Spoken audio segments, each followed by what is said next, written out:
Ikonge oye! Ikonge oye! Ikonge oye na rais. Asante sana bwana rais.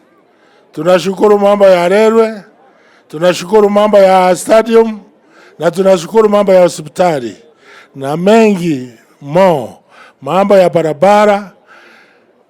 Kitu tu umesahau moja ni barabara Backstreet ya Ikonge iweke rami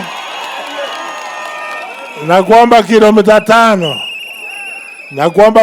5 ili hata watu wakikuja sokoni wapite barabara ya maana. Hii soko yako itakosa wateja.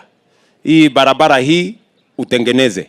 Si ndio vile huyu muungwana amesema, ameomba huyu. Hii barabara itoke hapo, izunguke hapa, ipige kona, itengenezwe hii barabara. Sawa sawa? Si mnasema hii barabara iwekwe lami? Ama mnasemaje?